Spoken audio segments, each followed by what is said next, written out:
Morning, y'all. Morning, y'all. Hello. What's up with y'all? It was a nice, good early morning for me. I'm up and I'm awake, bright eyed and bushy tailed. How y'all doing? There we go. Let's do full screen. I'm loving this laptop, man. I'm loving it. I'm digs in it. Okay, cool. I need to get some kind of a stand here for this thing, though, for when I do this. Because I used to always sit here with a tripod with my phone, and now I got my MacBook here. Anyway, hello. Another one of them early mornings for me, one of the good ones, man. Woke up at 5 a.m., brain totally rested. You know that feeling when you get up in the morning and your brain's rested? I'm trying to figure out how to duplicate that every night. You know, am I looking clear here? It's looking a little fuzzy on my end. Am I clear? I might have to check it. Hang on. Hody-do.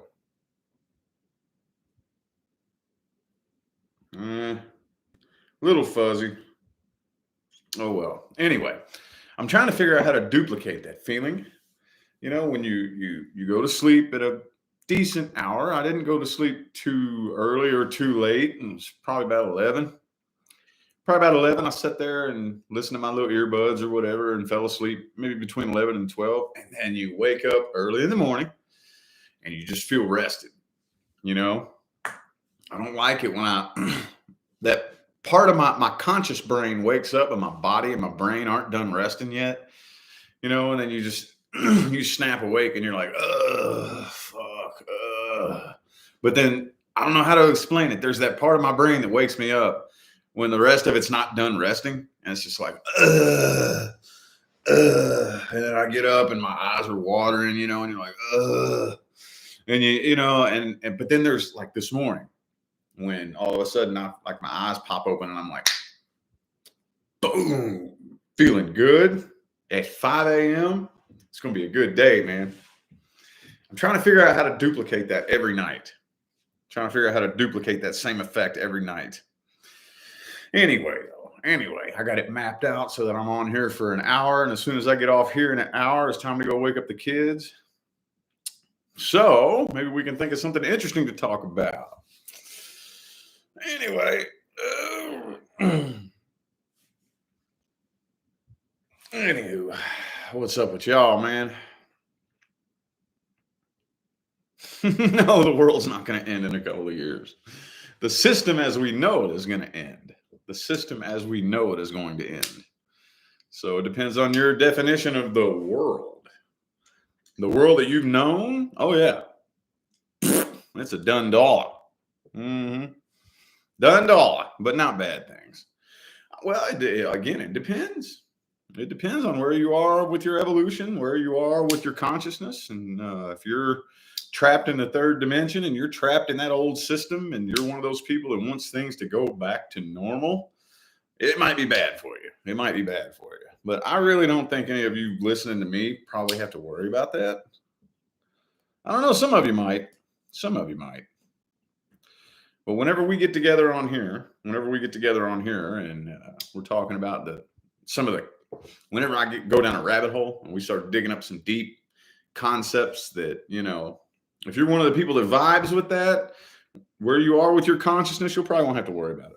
Probably not.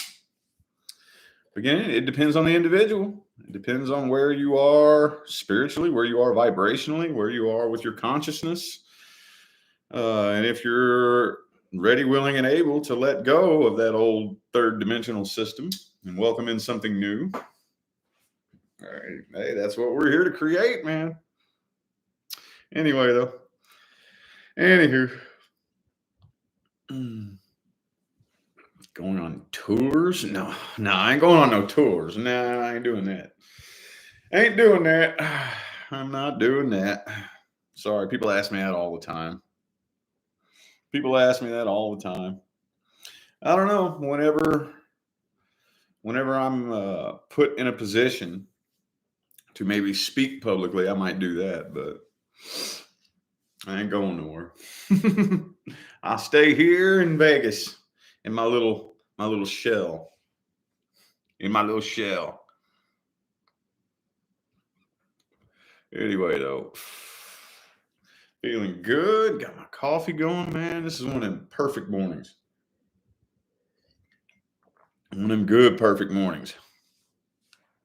Yeah, today is going to be a good day. What about y'all, man? How about y'all? See, is it early for you all, though? Because here it's early. It's 6:06 a.m. here in Vegas.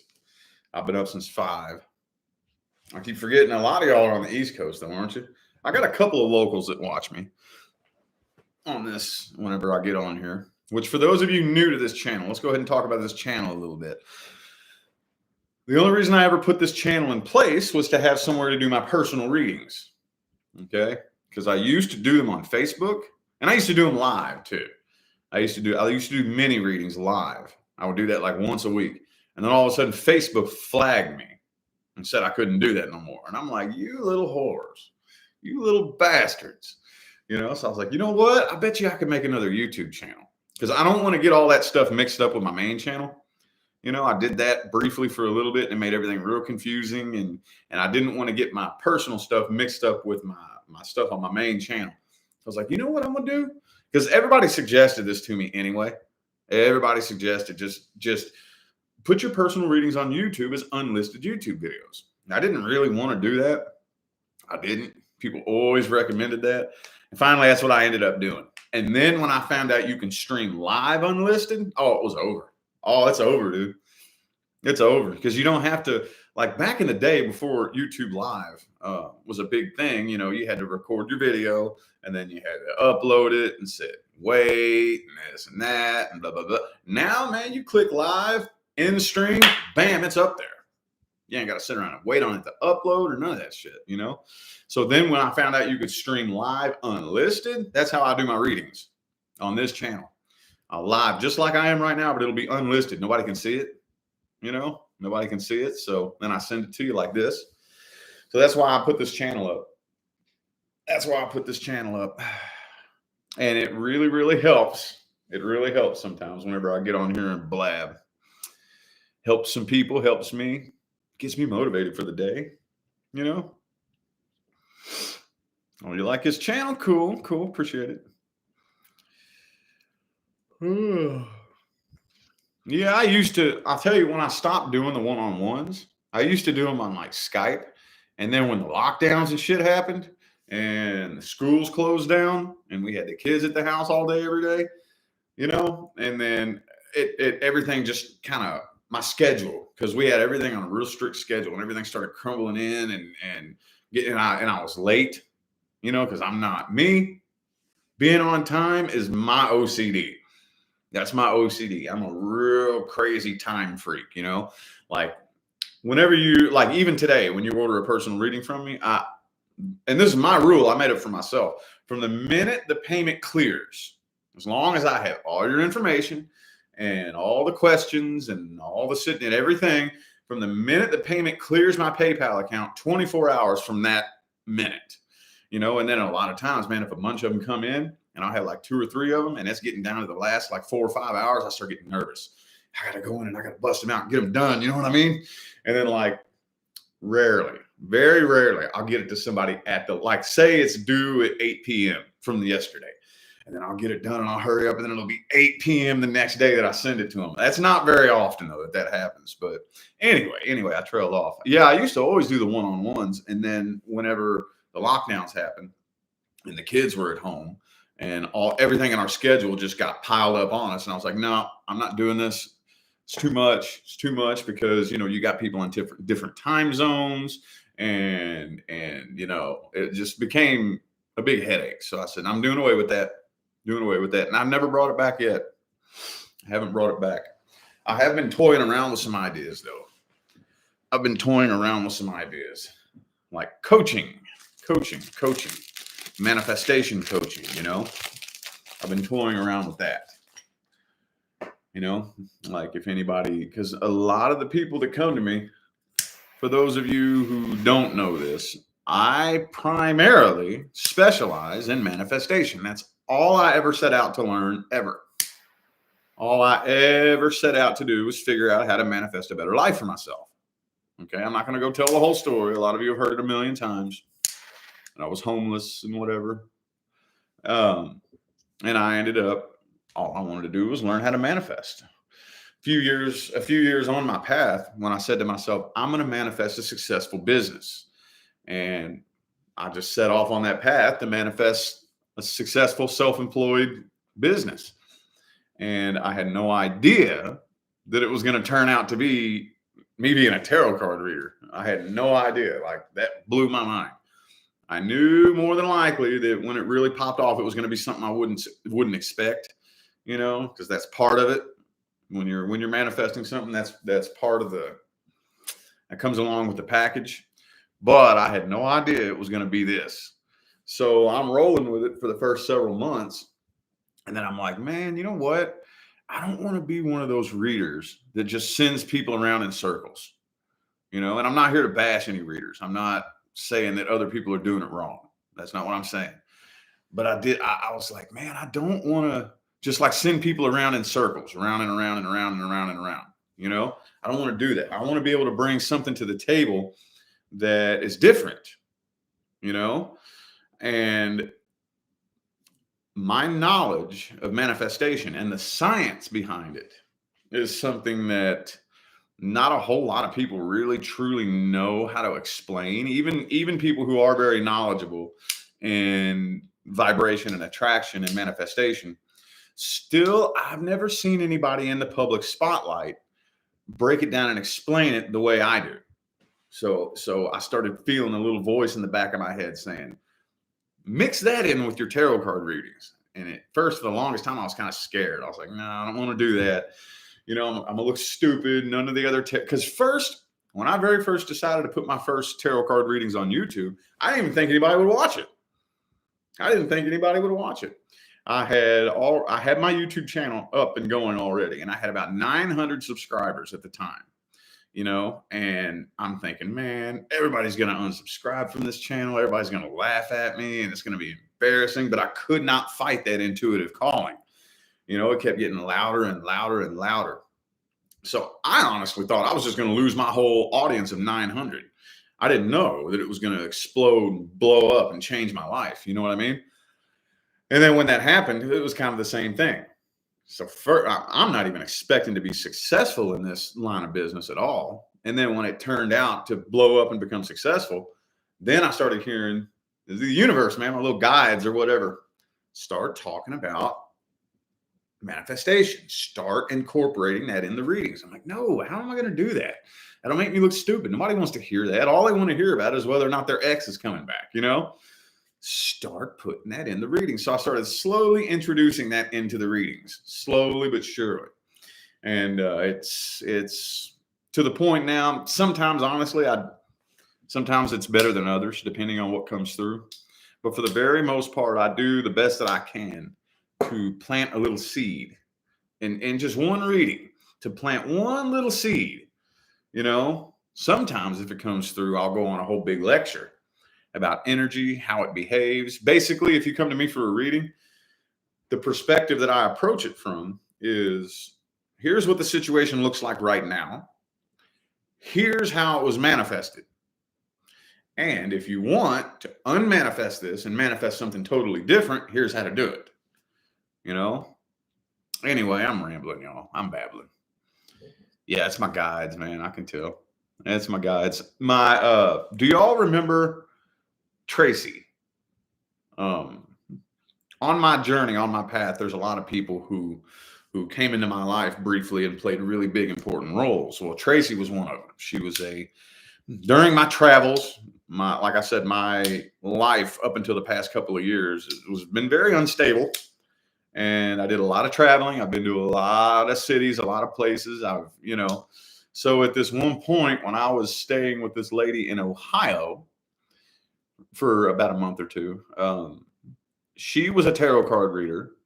I don't know what she did exactly, but once a month she would go up and read tarot cards at the spiritual shop in Erie, Pennsylvania.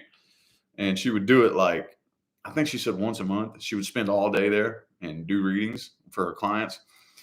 And her friend Tracy was her friend at the time, and she came up and she said, "I'm supposed to give you a reading." Okay, and she gave me a reading. It turned out to be very, very accurate. And shit, what was that? What point was I getting at with this? Oh yeah, she gave me she ended up giving me a reading where she told me that one of my, well, first of all, she told me that I have more guides than your average person, you know, because of the type of mission that I have here in this life and how difficult it's going to be. I should have been dead a long time ago. Should have been dead a long time ago, and I did. A lot of you have heard the stories. I've attempted suicide multiple times. I should have been dead a long time ago. Drug overdose, alcohol poisoning, suicide attempt. But I have more, like where your average person might have one or two guides that are with them all the time. I have like 10. I got like 10 of them. But there's the one main one, she said, is like a female energy. And she said her name is Becca. You know, so like, really? That's cool. That's interesting to know. That's interesting to know, you know? Well, you've been watching me for 2 years? Twisted Mendez. That's cool. That's cool. Sometimes I kind of forget, you know, I'm always kind of assuming that, I don't know, man. I probably, whoever that was earlier that asked me if I'm going to do tours, I probably should, shouldn't I? I probably should, man. I'm not social. People don't believe this about me, dude. I'm not. I'm not. I'm not social. I probably should do it anyway, though, just to be out of my comfort zone, you know, just to get out of my comfort zone. But it would just feel, I figured, because I have done it once, you know, I have done a meetup like one time. And that was back when I was drinking very heavily. I was drinking really heavily back then. And it felt really weird and very strange, you know. And I figured that I would get used to it. You know, oh, okay, after you've been doing this for a couple, 2 or 3 years, you'll get used to it. You know, I haven't really put myself in that position enough to get used to it. You know, I could not picture a bunch of people like wanting to meet me. I can't really paint that picture in my mind, how weird and awkward that would make me feel. Every time, and I'm not going to lie, dude, it still scares the shit out of me every time I get recognized every time somebody sees me, a subscriber, it scares the shit out of me. Scares me, you know? I don't know why. I'm friendly. I'm not rude. I'm very friendly. I'll take a picture with you, you know, and talk to you, shake your hand, you know, whatever. You know, if you got a tarot card deck on you, I'll sign it for you. I've done stuff like that before, but it still makes me really nervous. Makes me really nervous, you know, because I can always see it. I can always see it coming every time, you know, because people get that look, you know. Every time I see the eyes get big, I'm like, oh shit. I already know what it is immediately, you know. And I'm just not a social person. Like, I'm sure this happens more like every single day. If you see me somewhere and you don't say nothing to me, you'll notice that I'm real quiet. I'll give short little yes and no answers, like at line at the store when I'll go up to buy my little vape pods or whatever, and the cashier tries to like start small talk with me. I don't partake in small talk. I give short, yep, little yes and no answers, and I'm real not talkative if I don't know you, you know. So come to Mexico. Anyway, I had a landing point with that, but I forgot where I was going with that. Yeah, there's stalkers out there. Yeah. Yeah, I probably should do some tours, shouldn't I? Probably should. Just because it's out of my comfort zone. I probably should. I probably should. Oh, you saw me on that video of Naya? Yeah, man. Hey, though, she left one hell of a legacy. I'm going to tell you what, that YouTube channel of hers, Naya's Corner of the Universe, that's the ultimate encyclopedia to me. I have a playlist. Look, hold up.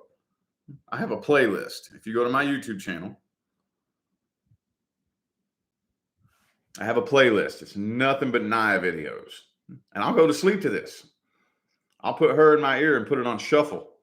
I got like 90 videos in this playlist. Oops, I accidentally saved a Dolores Cannon video in there. I got to remove that. But I got this Naya playlist.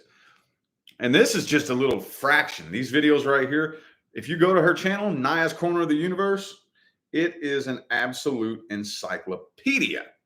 An absolute encyclopedia. Hang on. It is an encyclopedia of if you have a question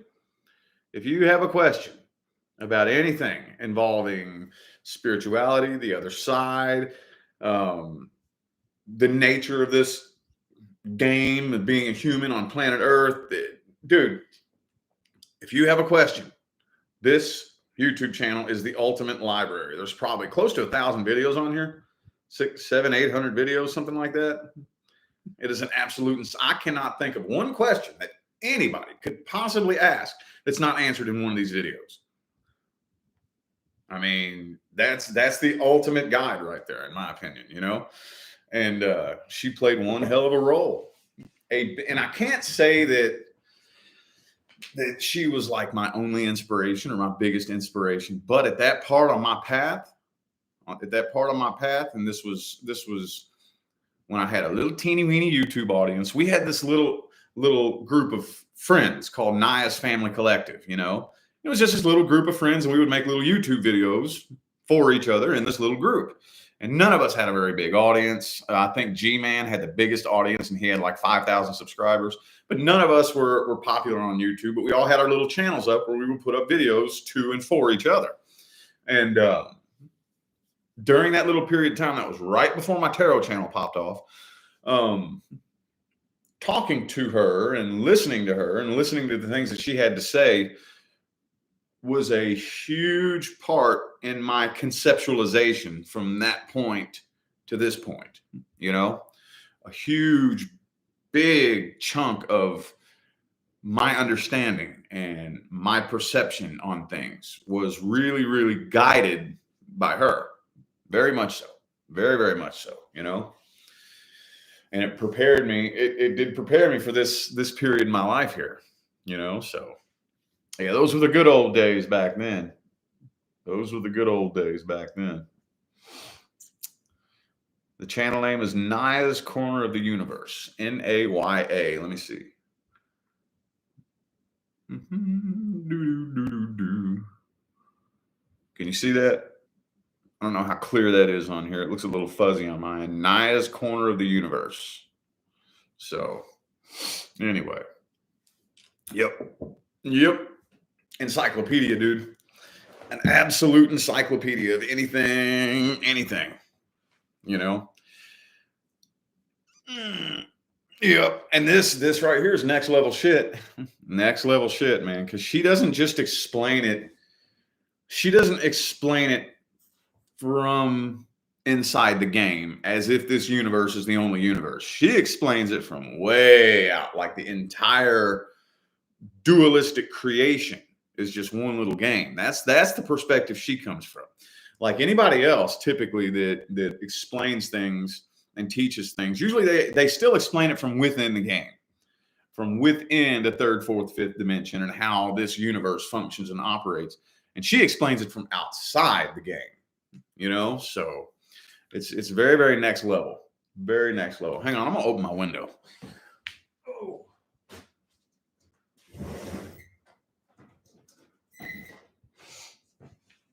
Sage and incense smoke is starting to fill the room up now. Anywho.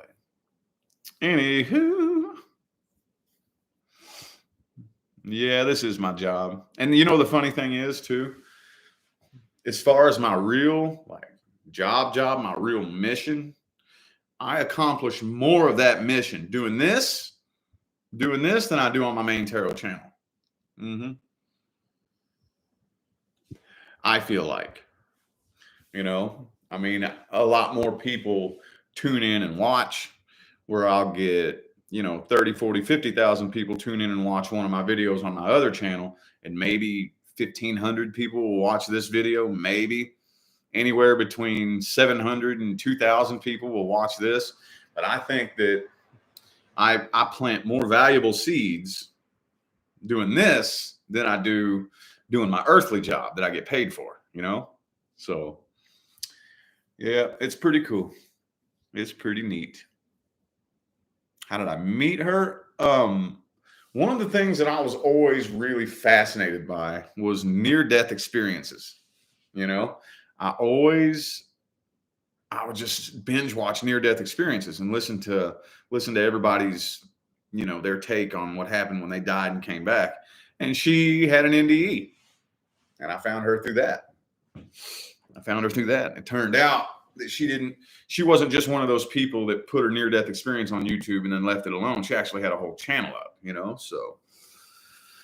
So yeah, and she turned out to be a super cool person who would do the best that she could to interact with all of her subscribers. Of course, at the time, her channel was real little.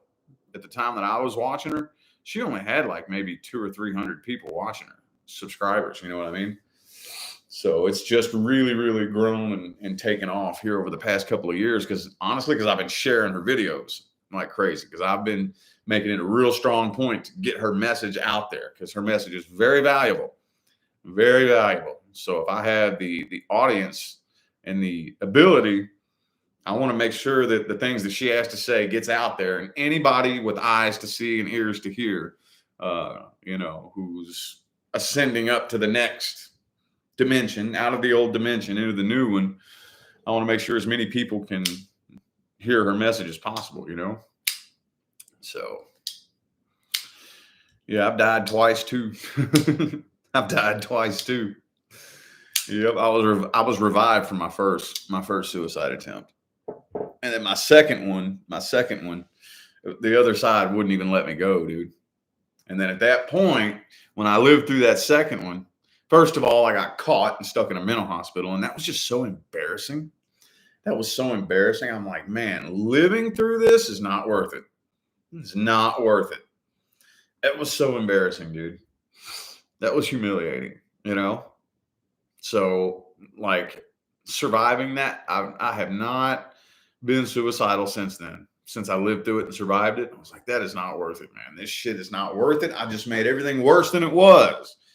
I made everything worse than it already was, So, shortly after that is when I ended up going homeless and even homeless, living on the streets. I wasn't suicidal. I was like, man, whatever. Apparently, I'm supposed to be doing this for some reason. That was the thought that was in my head. I'm here for some kind of sort of reason. Because it was just so obvious to me at that point that I wasn't allowed to leave because of how meticulously I planned that out, and I still survived it and lived through it. I was like, man, I'm just not allowed to leave. Just not allowed to leave. So anyway, it makes sense now looking back, but at the time I didn't know why. I'm like, well, fuck, I guess I'm just supposed to be here for whatever reason, No, the mental hospital was actually pretty cool for me too, honestly. I thought it was an interesting experience. That was an interesting chapter in my life. I met a lot of cool people in there. Very interesting chapter. I wouldn't take back any of my experiences. You cannot name one experience that I would go back and change. Even as dark and horrific as some of them were, I wouldn't go back and change none of them. There's a few of them that I wouldn't go back and relive. Like probably the worst one was when I was homeless in the wintertime. That was the most horrific thing I've ever experienced. Having to sleep outside when it's like 10 degrees, and I never knew. Every night going to sleep, I never knew if this is going to be my last night. I don't know if I'm even going to make it through the night. That was horrific. I spent like 2 weeks sleeping with nowhere to go in the wintertime, but I wouldn't change it because if it wasn't for that, then I had a random Facebook friend who reached out and offered to help from the other side of the country, lived in Idaho. I was in Kentucky at the time. And that's the person I experienced the crazy connection with. So by the time I wasn't thinking nothing of it. I'm like, man, there's this random person giving me a place to live. I'm about to freeze to death. Fuck it. I don't care, man. That's all I was thinking about was getting a place to live because I've been sleeping out in the snow, basically, like fight or flight. It was bad. So then when I showed up there, I experienced a really intense connection with this person that really overtook me, you know? And then during that period in time is when I met Tina, who gave me my first tarot card reading. And then I departed from that person. You see what I'm saying? It all lined up perfectly. And then when I saw my first YouTube video, it told the story about the connection that I experienced with that person. And that's what inspired me to start reading tarot for a living. And if I hadn't have gone through that horrific thing that I went through, there's no way me and this person would have linked up that inspired me to read tarot. See what I'm saying? Like, going back, everything flowed so perfectly. You know, at the time when I was in it, a lot of it was very horrific. It was terrifying. I didn't, it was between life and death sometimes. I really did not know if I was going to make it or survive. Now, though, looking back, it's like, man, that shit was like planned or something. It had to be. There had to be some kind of greater plan or greater intelligence behind that, because it was too perfect of a plan, you know, for everything that, because it got to the point, man, I threw my hands in the air. See, I'm so stubborn. I always try to control and force and fight everything, you know? And then when it got to the point to where if I keep trying to control things and make it happen my way, I'm not going to survive. So I was forced to throw my hands in the air and say, okay, universe, wherever you want me to go, just tell me and I'll go there. Whatever you want me to do, just tell me and I'll do it. I don't have any fight left in me. I don't even have the energy to try to control my life. And that's what taught me how to let go. That's what taught me how to let go. You know, because I was forced to. I had to. I had no choice if I wanted to live, basically. You know what I mean? But yeah. So, no, interesting stuff, man. Yeah, I'm a fixed sign. Yeah, I'm an Aquarius. Yep, fixed sign. That's one of the things that we need to learn.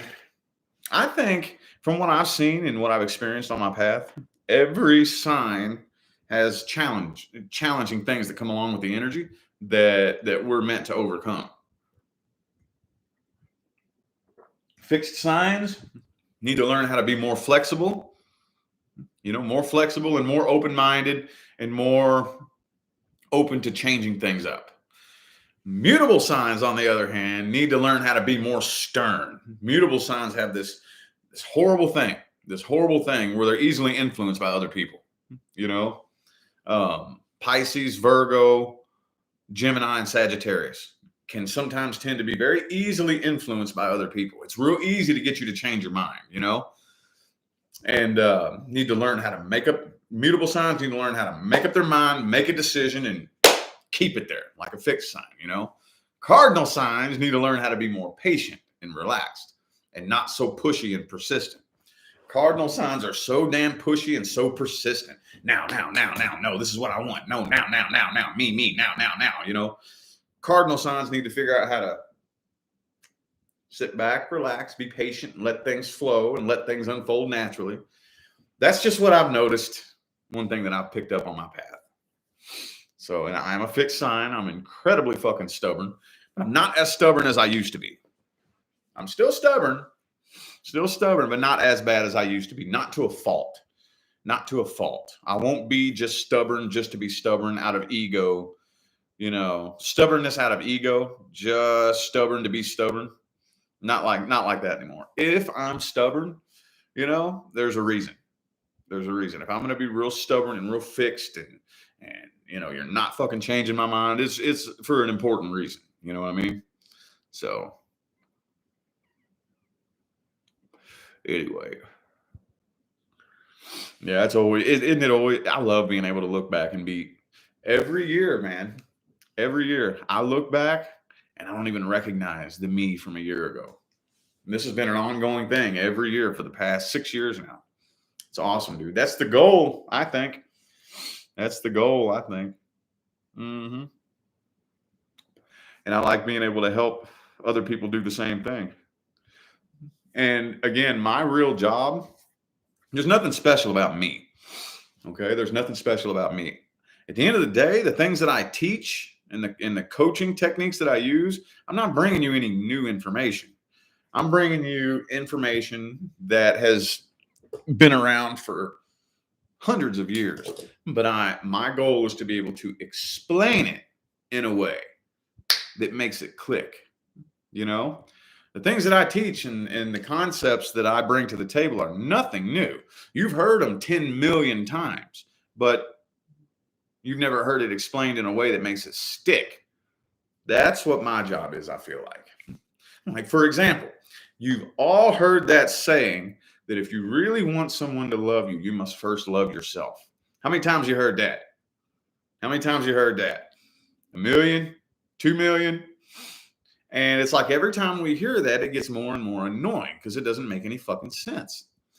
It's called frequency equalization, is what it's called. Frequency equalization. Anything that we want to materialize in our physical reality, we have to first equalize and match the frequency. And it has no choice but to manifest. Okay? So the problem with your average person on Earth today, which people like me are helping to fix this problem. Why does everybody want a relationship so bad? Why does everybody want a relationship so bad? Because they don't want to be alone. Why don't you want to be alone? What's wrong with being alone? What's wrong with that? What's wrong with that? That means you have a bad relationship with yourself.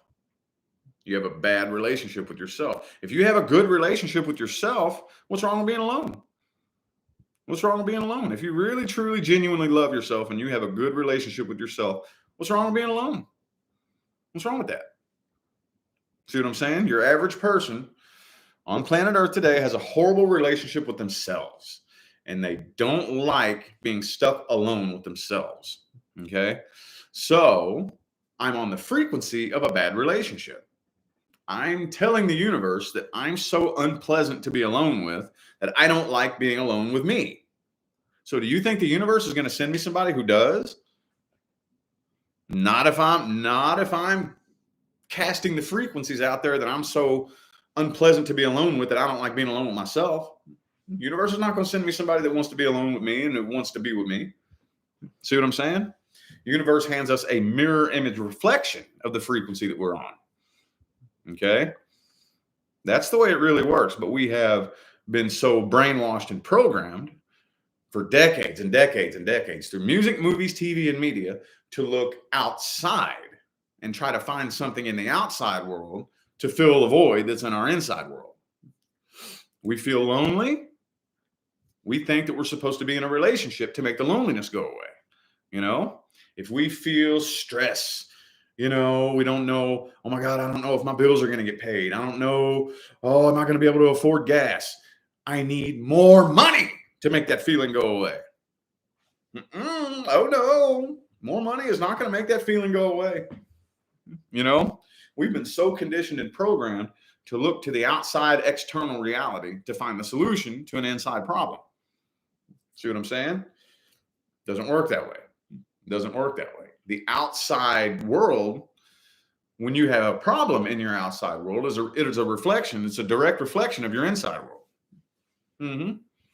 That's the way it really works. And we're under this illusion that there's this external reality out there that's very, objective. We're victims of this objective reality that's happening to us as the big persistent illusion of this life. And nothing could be further from the truth. Okay. This is a very subjective reality that happens in response to us. That's why they always say you must first love yourself. It's not just this cute little poetic philosophy. It's called quantum physics. It's called frequency equalization. See what I'm saying? I have equalized the frequency of somebody loving me because I love myself. Does that make sense? That's just an example as to the things that I teach are nothing new. I just break it down and explain it in a way you've probably never heard it explained before.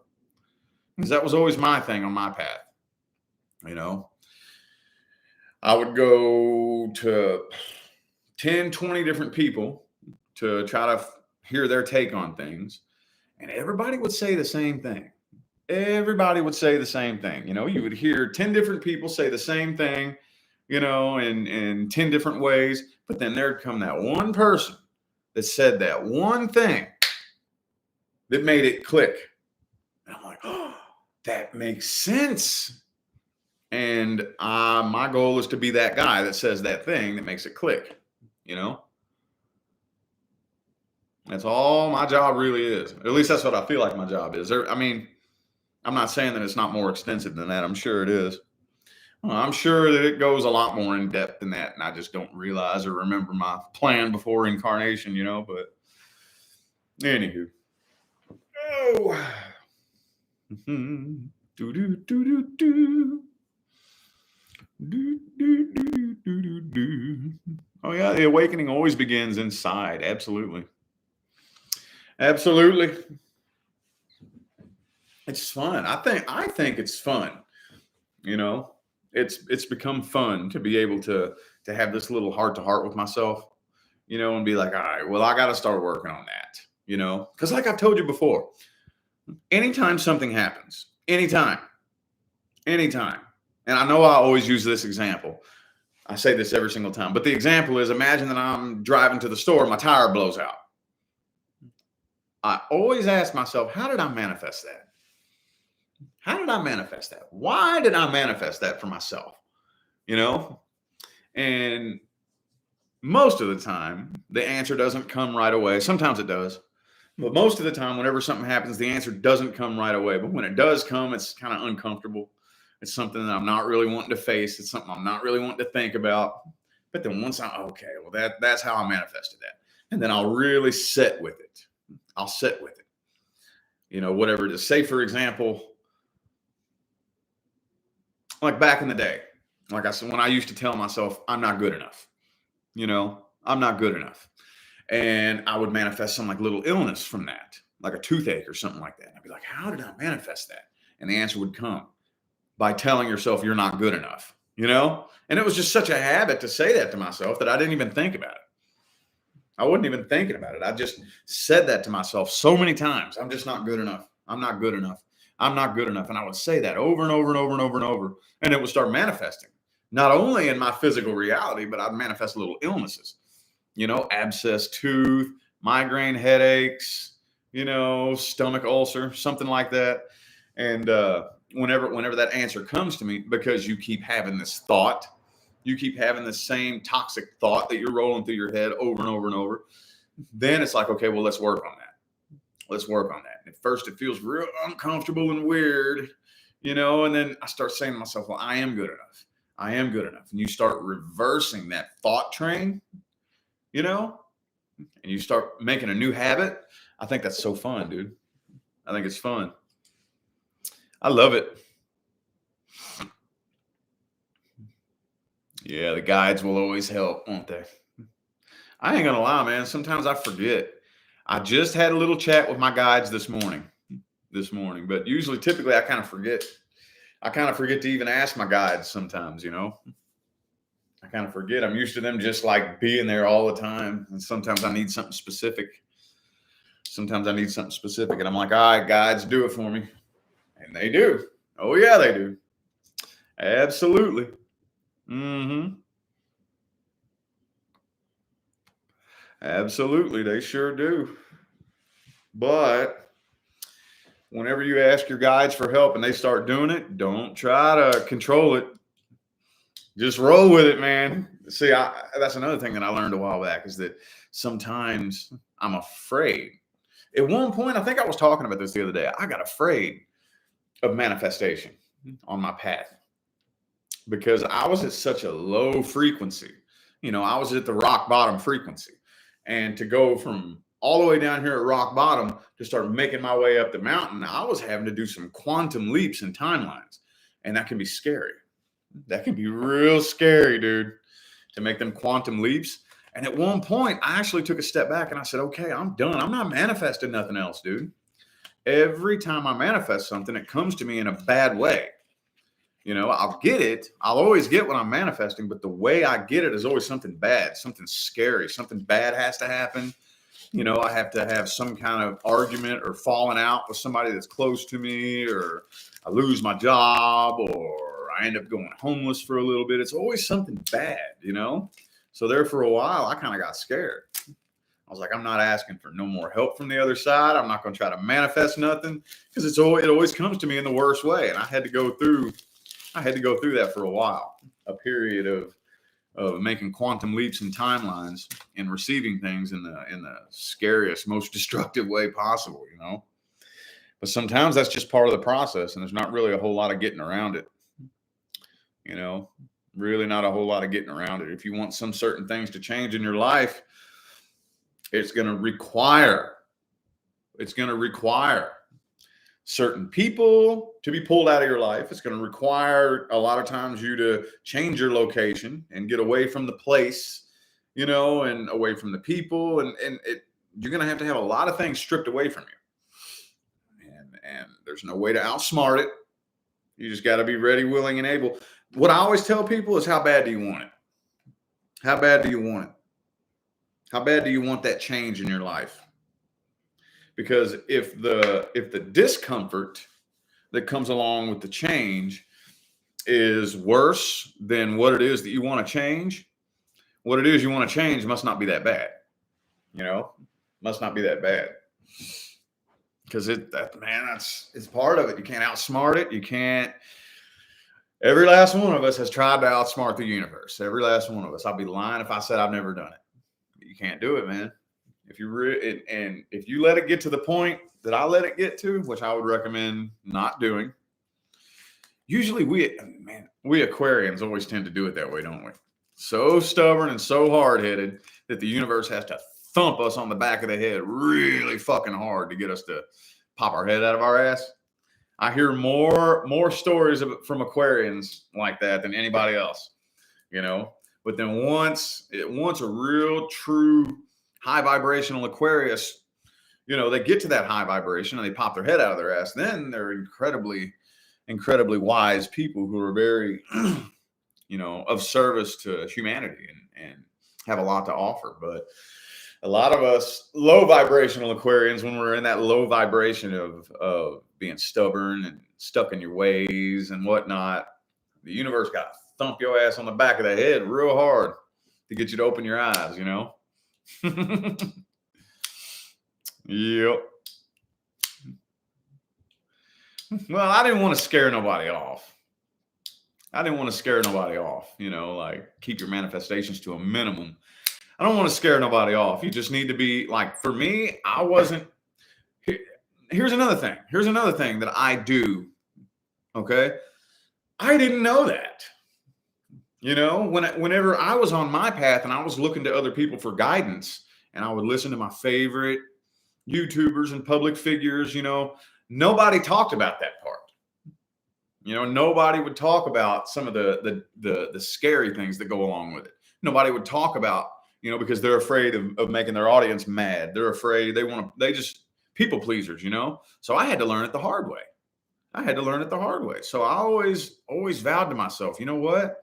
I'm going to be that person that I never had on my path. You know, does that make sense? So I'm not trying to scare nobody off. It's just that I'm telling you all these things because nobody told me these things.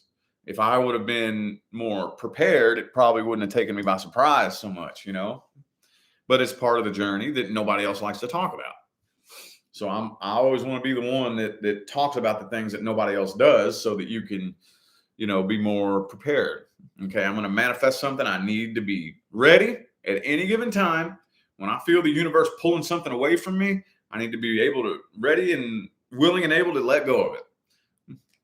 I didn't know that. I had to learn that the hard way. You know,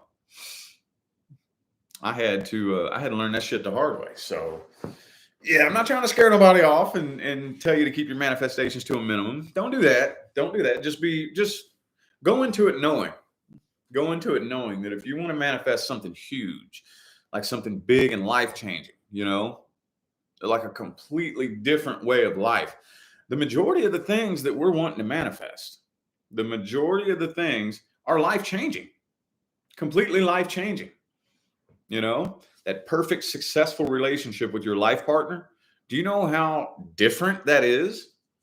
Do you know how your entire outlook on love, life, and the world is going to have to change to be able to get on the frequency to allow that person in? That's unlike anything you've ever experienced before. It'll change your entire world, you know? or that big successful business where you make more than enough money to be comfortable, play around, buy stupid shit, and have money left over, that's going to be that's going to demand a totally different version of you. And these are among the things that most people are wanting to figure out how to manifest, love and money, usually. It has nothing to do with love and money, but these are the two energies that we've been programmed to misuse the most. So that's usually why your average person, one, the other, or both of those energies, is the struggle point. So just go into it knowing that, okay, I want to manifest the right love life or the right finances.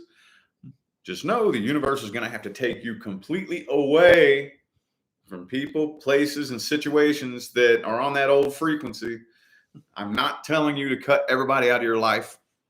I'm not saying that you have to just cut ties with everybody in your life. What I'm saying is you have to be able to identify. As you're on this path, you have to be able to identify when something is being pulled away from you. You can tell when something or someone is being pulled out of your life and you're starting to drift away. Don't cling to it. Don't cling to it out of fear. Okay. And maybe the universe won't pull somebody out of your life. Maybe not. You never really know. I'm just saying, go into it knowing that it's very, very possible that where I am today could completely change the house that I live in, the daily routines that I have with my connections with my friends and my family. My friends could get ripped out of my life. I could have fallen outs with my family members. It could happen. It's possible. It could happen. And if it happens, don't try to control it. Let it happen. Don't try to control it. Okay? If you set off on this path to manifest something, and then all of a sudden, something happens between you and your best friend, for example, something starts happening. You start feeling this weird energy of them. You just start feeling things change, and you try to work on it, and you feel it. You feel it. It's getting intense. It's getting more and more tense between you and this person. Y'all starting to have disagreements and arguments, and you feel the tense energy. You need to stop and ask yourself, okay, I got one or two choices here. Either A, I cling to this person because I feel them being pulled away from me. I cling to this person and stay on this frequency, or I take my hands off the wheel and let them go this way and me go this way. This is my two choices.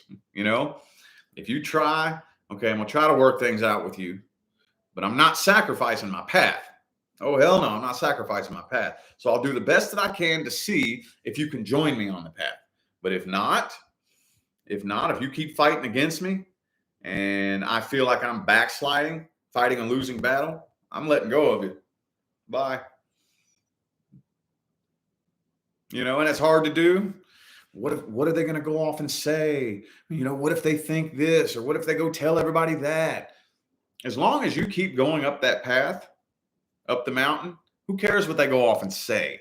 Who cares what rumors they go and spread about you, or what kind of course there's going to be people that do that.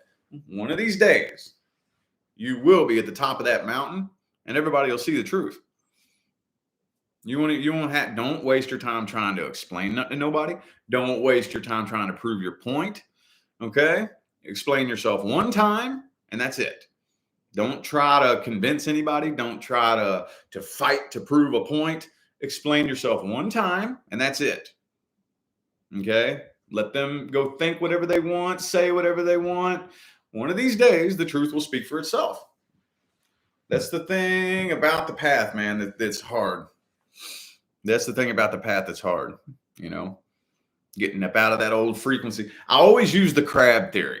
When you throw a bunch of crabs in a pot of boiling water and one of them starts to climb out, the other crabs will grab it and pull it back in.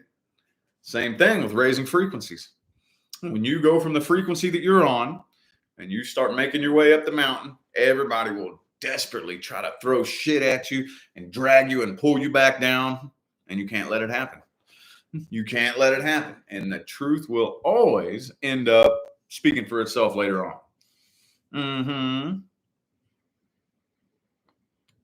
Yep. Falling out with family members. Yeah, it is difficult. It is difficult. It happens. That is unfortunately a part of it. It is unfortunately a part of it. But as long as you stay dedicated to your path, that's a very specific frequency. Okay. And if I'm on the frequency of healing and evolution, eventually you will attract people into your life that are also on a path of healing and evolution. And then that's when you can attract people into your life who will heal and evolve with you. But by the time you get there, and you make your way up through all these frequencies and all these vibrations, and you have all these people come and go and come and go, by the time you get to the point where you attract people into your life who are healing and evolving with you, you will realize, I don't need a big circle of people. Don't need it. Don't need a big bunch of friends. I don't need connections with friends and family to fill a void in my heart. And people sometimes take that the wrong way. That doesn't mean that you're negatively cutting everybody out of your life and going and isolating. That's not what that means. What that means is I don't have a void in my heart. I don't have that loneliness void in here that I used to go desperately try to cling to some sort of connection with a person to fill. I don't have that anymore. Yeah, there probably will be people who judge you. Oh, you think you're better than me. No, I don't. People will judge you. People will call you names. They'll call you arrogant. They'll call you all kinds of names, because they loved that part of you that they had power over. The only part of you that they will actually remember and cling to is the part of you that they had power over. And then when you feel that void in your heart, they ain't got no power over you. They don't got no power over you. They can't control you. They can't manipulate you. They can't, when you're out of their grip, it's going to piss them off. It's going to piss them off. It's going to piss them off. Oh, you think you're better than me. You're so arrogant. Whatever. Let them talk, man. Let them talk. It don't even matter. Yeah, they don't like that. They don't like it when you evolve and you actually start manifesting a good life for yourself. They don't like that. They don't like that at all. They're like, well, man, my life sucks. So you know what? It's your fault. You're a bad person. Because you becoming successful and you evolving makes me feel like I'm this tall. So I'm going to throw shit at you to try to blame you. And you know what I mean? Oh yeah, that's part of it. That is a part of it. But you know what? When it comes to those kinds of people, one of the things that I've learned on my path, always, because there will be some people who do come back to you and apologize, like, yo, how'd you do it?